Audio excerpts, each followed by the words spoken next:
Imagine, a podcast series by Imagine Theatre. Hello again, I'm Martin Ballard. Can you believe we're halfway through the year? And this is episode 80 of the podcast series. And this time we're turning our attention to wardrobe and meeting another member of the Imagine team. For more information, go to their website at www.imaginetheatre.co.uk.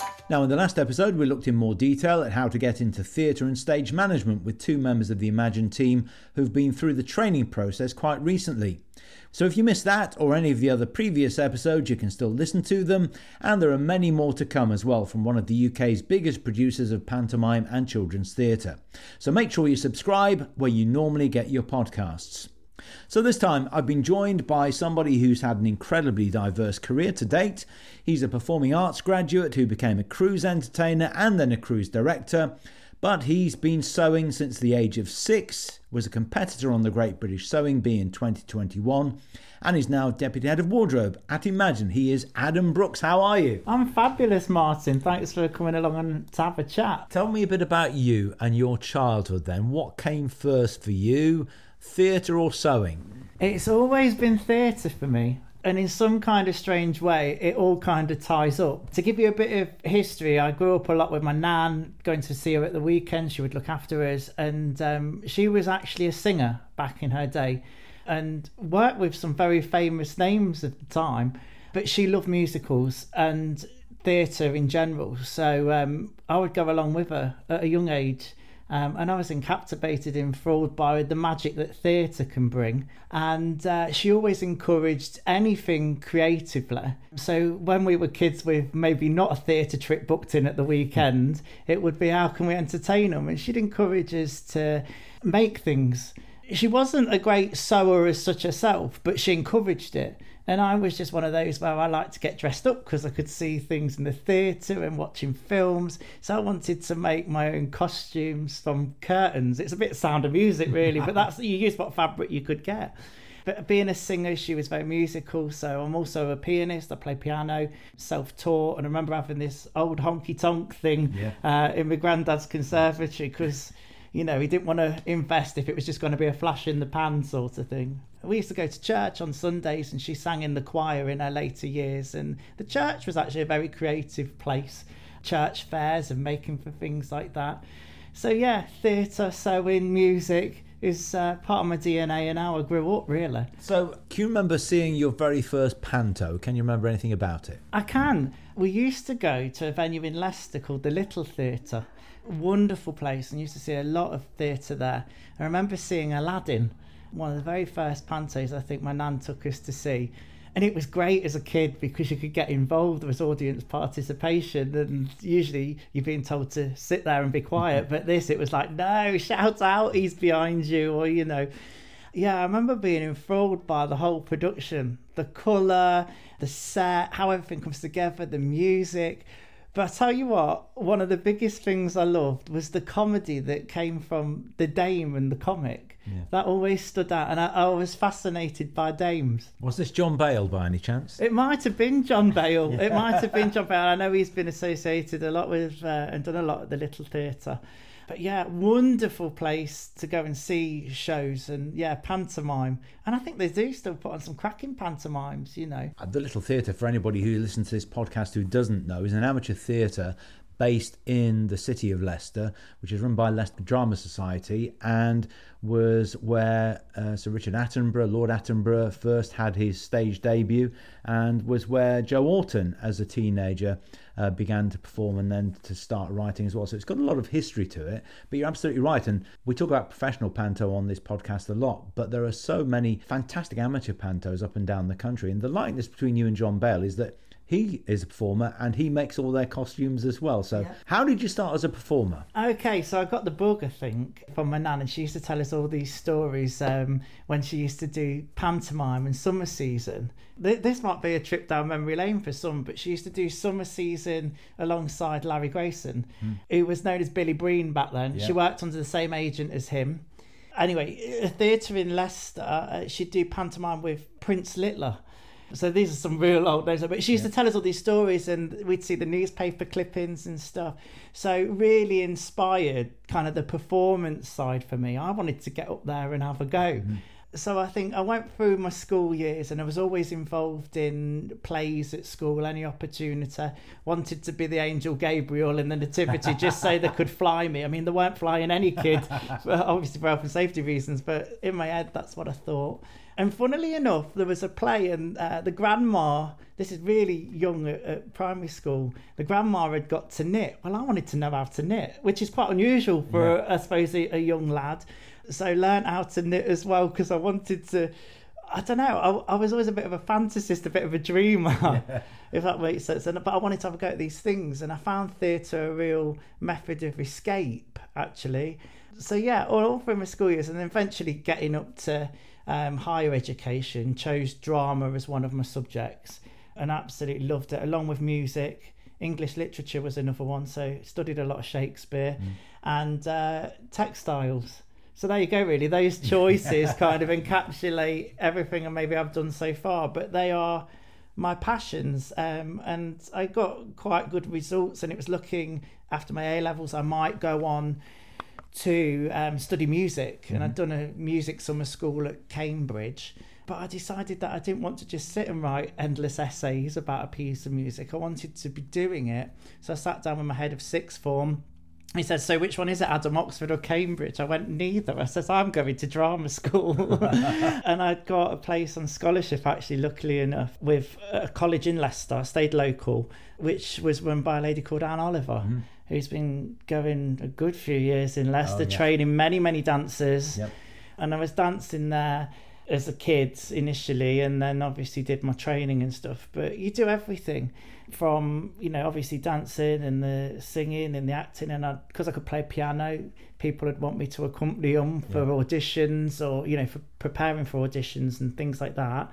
But also came the point when we were doing our shows, and it would always be, oh gosh, this costume doesn't fit me. Does anybody know anybody that could sew? Or I'd be taking my costumes home to alter them first and helping out. So the sewing kind of was in there as well. And then graduated from Leicester College of Performing Arts and always wanted to work a cruise ship. I wanted to travel the world as a youngster and see it. And I felt like cruise ships were the new working men's clubs, really, because working men's clubs where people used to kind of get their grounding have kind of disappeared a little bit. But cruise ship, there's always constant entertainment on board, so it's a really good training ground to get experience in the industry. Well, do you know, if anything, it's more like the old summer seasons. Although cruisers go all year round, the people that go from Panto generally come from cruisers, you know, the comedians, the singers and so on, because it's taken over from those seaside end of pier shows and things in many ways, isn't it? Yeah, you're very much spot on there, Martin. And I think it's great. I think it's great that cruise ships provide work for entertainers. And I've worked and been lucky to work with many guest entertainers on board and many great show teams as well, singers and dancers. And it's really amazing, actually, the amount of talent that you get within an entertainment department on board a ship. Yeah. And that would have taken you to some amazing places probably as well. Oh, it did, absolutely. I mean, I've done many itineraries from around the Mediterranean, going out of Palma every turnaround day, as we call it, to doing the Norwegian fjords, and then the Caribbean in the winter was just bliss. I mean, it did have to work as well. It's not easy. No, I mean, and this is something people may not know, but it's a lot harder for people who are on the ship as performers or cruise directors than it is for those probably who are coming in as guest performers who fly in for a couple of days and then go on to somewhere else. It's pretty much a full-time job, 24/7, isn't it? It is. And because when I eventually moved up to cruise director, which I never had in my ambitions, but it came quite naturally, you become the face of the ship. So you're communicating all the messages right from the health and safety side of things with the passenger drill, so you're on the bridge with the captain giving all this important information, but then you're the one at the beginning or end of a show comparing and directing and saying what's happening entertainment wise on the ship. But yeah, you become a real focal point, so there's no chance to let a smile slide. You've got to be on your A game, and you're working every day for, I mean, I did contracts up to 11 months, which is a long stint. And I say you don't get days off, you get hours off, It's the same with anybody that works on board, but it does start to take its toll after a little bit. It's definitely a young person's game. So when you were doing that, you probably had no time to sew at all, did you? No, very rarely, although there were a few mishaps sometimes in shows. I remember one particularly. We had a can that finished the French theme show, and we'd have 2 shows nightly. And during the first evening show, one of the girls had got her heel caught in the petticoat underneath the can skirt, and it was hilarious. Well, hilarious to look back on, because it was following her around like a toilet roll. all these layers. I mean, the layers that go into an underskirt to make these dresses nice and full. But it reminded me of the Andrex puppy advert. Anyhow, we had a good laugh about it afterwards, but she was so worried. She was like, what am I going to do for the second show? I said, leave it there, I'll sort it. And she kind of looked at me like, okay. Anyway, we do have a sewing machine on board, but I don't think anybody touched it in years. So I pulled it out, got it going, and then just managed to sew it back on, sort it for the second show. And she went, how did you get that done so quickly? I've been so worried, because they'd gone for their break. I said, well, I did it. And they went, what, you did it? They were so surprised. Yeah. But, it's just one of those skills that I've always had bubbling in the background, if you like. I mentioned at the very beginning, Great British Sewing Bee. Did somebody put you up for it? Did you, send off yourself? How did that come about? I don't think I would have ever have done it had it have not been for the lockdown situation we're in. And very funny time, obviously, because suddenly a lot of us have got time on our hands, and cruise ships for me were not happening, of course, then. So I needed to turn my hand to something else. And I was watching the news, and I saw a lady that was getting involved sewing scrubs, and suddenly light bulb moment, ping. I thought, do you know, I've got my sewing machine, albeit a very basic one at that point. I could do something to help here. So I got involved with, it was actually a lady who was my form tutor at school, which sounds a bit odd, but she was my form tutor in sixth form and helped me out a lot with my textiles. And I said, I'd like to help. She says, well, we're running a very small group, and I've purchased the fabric and we're doing it. Do you want to help us? I went, absolutely. She says, right, I'll come and drop some fabric off at your door. Won't knock because of social distancing. Well, anyway, I opened my door. There's about a bolt of 25 metres worth of fabric on it. And I thought, I only intended to make, a couple of pairs. I don't know whether I'm going to be up to it. I've never made a pair of scrubs before. Anyway, got the pattern cut out, and away we went. And I was locked down with my brother and sister-in-law, and my sister-in-law helped out as well. So we were both overlocking and sewing together. Anyway, finished about 10 pairs of scrubs, sent them back. And Hina, who's the lady who was my teacher, said, I forgot how well you could sew. I said, to be honest, I haven't sewn in years. And she sent me the advert for the Great British Sewing Bee. She says, you should apply for this. And I went, no way, not a chance. I said, the people that go on there, they all sew their own wardrobes and stuff. I only dibble-dabble now and again. So anyway, I left it, and she kept nagging me. She had this little voice in my ear going, go on, do it. And there was a little bit of me going, yeah, all right. So I left it because they extended the deadline right till the 11th hour, which is typical me. And I sent off an application form, clicked send on the computer, and sent Hina the screenshot. I says, I hope you're happy now, thinking I won't hear anything, Anyway, I got a call the next day. So I'm like, oh, shoot, what's going to happen here? And had a really great conversation with one of the producers on the phone.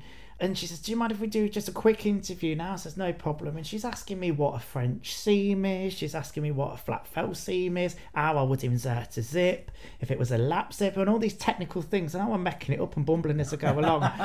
But as I've found, in my life, like sometimes if you're a good person and you can have a little bit of a laugh along the way, it can get you quite a way. So anyway, that was that. And then there were rounds and rounds of auditions, all done via Zoom and things like that because of the time we were in. And it was going on forever. Anyway, to cut a long story short, showed them some of the things that I'd made. And they kept saying, oh, Adam, have you ever made a pair of jeans? And I lied. I was like, yeah, I've made a pair of jeans, because I'm like, I fancy my chances with this. So I'm quickly whipping up a pair of jeans that night out of something to show them. And then, they called me and they said, if it came about, we've got some reserves as well. Would it bother you? Would you be happy to be a reserve if that was the case? I went, yeah, absolutely, no problem. Anyway, they rang me back and said, we'd like you to be one of the 12. I was flabbergasted. I can't say what I said on the phone. Were you nervous, though? I was very nervous because I felt a little bit of imposter syndrome, if I'm honest. All these people had been sewing for years, and there's me who's blagging it a little bit, I suppose. But I've learnt so much from it, and I'd say my growth in sewing kind of came during the show and then more so afterwards, because you've got to produce something in such a short amount of time.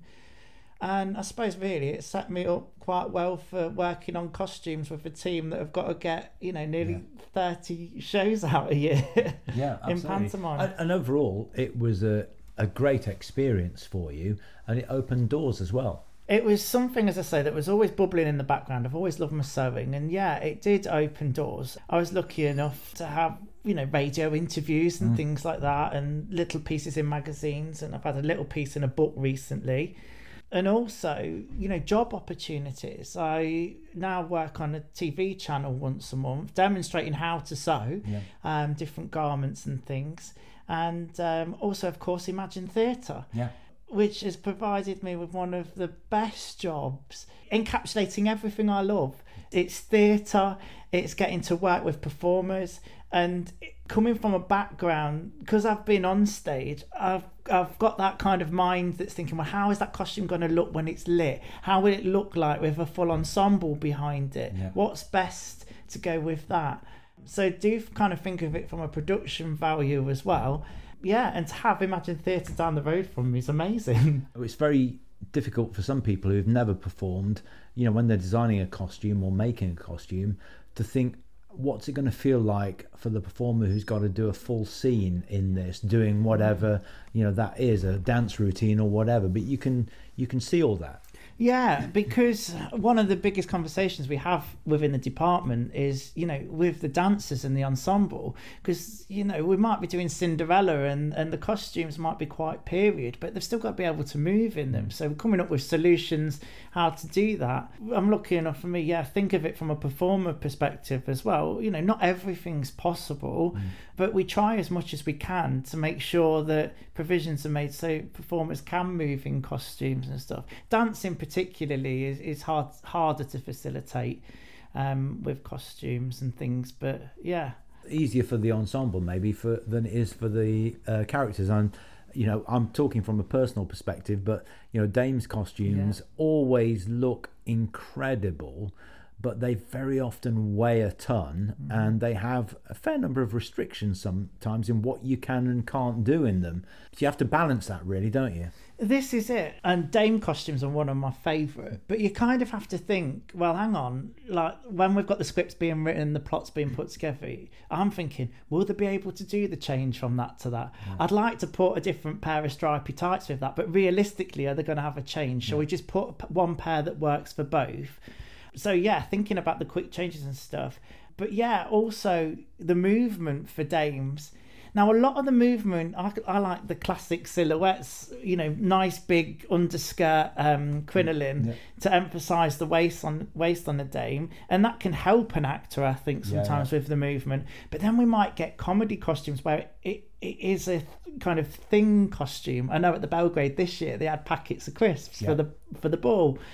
And do you know what? Actually, I think an actor can find a little bit of comedy in the restriction of the movement, but it's got to be right, if that makes sense. Yeah. It's so fun to work on the dames' costumes because you've got the traditional type of working costumes, and then you've got the ones that add comedy to a scene. But some of them can be really heavy. They are. I love a good crin, though. There's a lot of stuff that goes on that people watching don't understand, in terms of the practicalities of a quick change, for instance, or even underdressing, wearing two costumes, or at least parts of two costumes, to make the quick change easier. Absolutely, and it's hot enough on stage with all those lights on you, but then to be underdressing tights, bloomers, other costumes underneath, it's a demand from the actors. But and the other thing as well, sometimes in some theatres, the backstage is quite restricted. You've got this lovely sequined or hooped skirt, but then you've got to get it through the wing, past a few more actors, and make your entrance perfectly on stage. So it really is an art, and it's always choreographed as much backstage, I find, once you're into a run, as it is on stage. You know, the art of dressing and the way that the wardrobe teams and all the backstage teamwork, from the people calling the shows to the people dealing with the props and stuff, it's really becomes well rehearsed. It has to be as rehearsed as what's on stage, so it runs like this smooth, well-oiled machine. You've just reminded me of a rather humorous incident in a tech rehearsal for me, where in full costume we did the scene, you know, staggered stop-start as all techs are, and then that old phrase "get off" was heard from the auditorium because I was standing stage right thinking, well, actually, how do I get off? Because this is a lot wider than the gap between the portals. All that has to be planned, of course, doesn't it? So tell us a bit about your job here now. What do you do at Imagine? My title is Deputy Head of Wardrobe, who I share that title with a fabulous lady called Sayeni, who we call Sai in-house. And I work along with Esther, who does all the wigs and all of the headpieces, which is such a fundamental part of, you know, finishing an outfit, especially for dames, and Alex and Justine as well. And then the whole department is headed by Dawn, who's got many years of experience within wardrobe, particularly in Imagine. I think we were saying, which she was here when it started. And between us as a team, I think we're nearing 20 of our own pantomimes that are fully produced by Imagine Theatre. So that's costumes for nearly 20 shows. And then we also hire costumes out as well. So we're hiring costumes out for the main pantomime season, and, you know, for Easter pantos and for January, February time as well. So we work around the clock non-stop, to be honest with you. And it always feels a little bit of a mountain to climb, and will we ever do it? And we always seem to pull it off in the end. And of course, we have a huge stock of costumes, which really helps from over the years. But they all need maintenance, they all need cleaning, they all need altering. And it's the same with the wigs. They all need to be reset and styled and altered to, you know, a particular actor. So there's a lot of work going on there. And throughout the year, we tend to start kind of January, February time, preparing a few hires that are going out that time, but also recovering from the main season and getting all the costumes back, and then starting the process to clean them. But then we move on to things like photo shoots, because we need to get all the publicity for the theatres. We need to let you know the show's happening and who's in it. So we then start to prepare mainly the working costumes for those actors that are called to photo shoot, which we do have some starting from this time this year. And then we have a main one in August in Leamington, where we invite, you know, a lot of actors, and we alter those costumes to make sure they fit. Or you might find that a costume just isn't going to work, so an alternative then needs to be found. And it's a massive jigsaw puzzle. But then that's what's great about our department. We've got lots of creative eyes over it, and somebody will go, well, what about that dress? That could work like that. And then suddenly you can see it all coming together and go, yes, that's the solution. So we work really well as a team, and I think teamwork is really key in what we do. There's some dame frocks that we're having to alter and put under machines, and you need somebody on the machine, but you need somebody supporting it as well, because they're so big. And many of them can't even be hung up. They have to be suspended from the ceiling, don't they? We've got them hanging from the rafters. I mean, Dawn has this incredible knowledge of what you have in stock, but now it's all catalogued as well. So that really does help, doesn't it? Let's not forget as well that, you know, some of the shows are cast reasonably early, but by the photo shoot, probably none of the actors will have had a fitting. So consequently, when you go out to do the photo shoots, you're fitting a costume on the day and then making the alterations later on. That's it, absolutely, you're spot on. So we get measurement forms from actors and ask them to fill out, which isn't always easy. You know, if you're an actor that's not got a tape measure, I mean, how many people do have tape measures at home?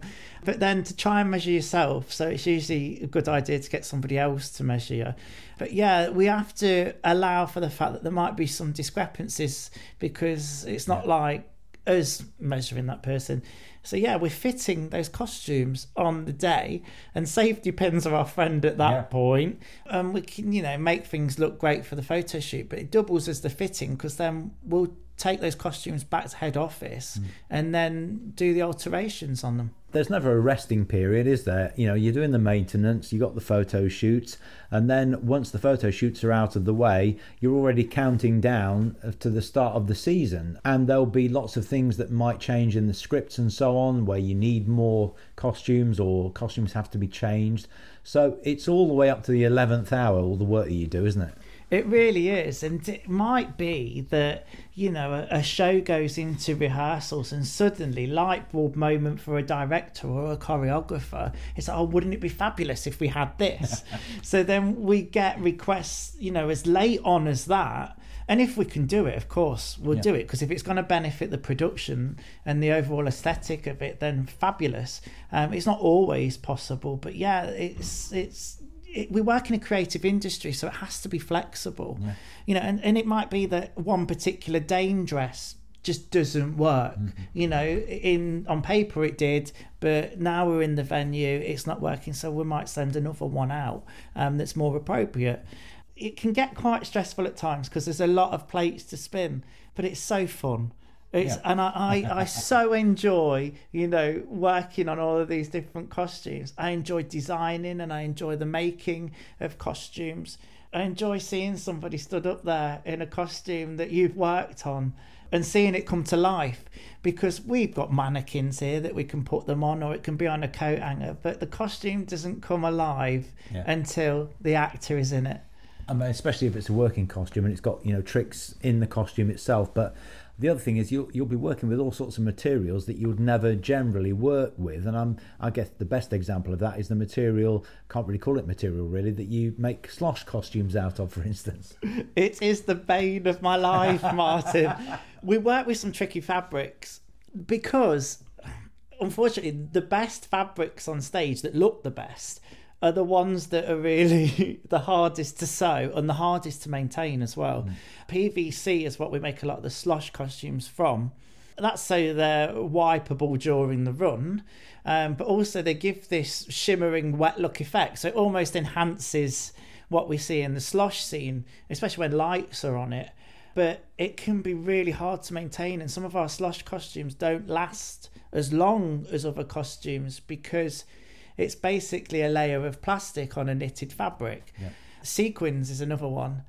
Look fabulous on stage, but again can get caught in other bits of costume and can be really tricky to sew.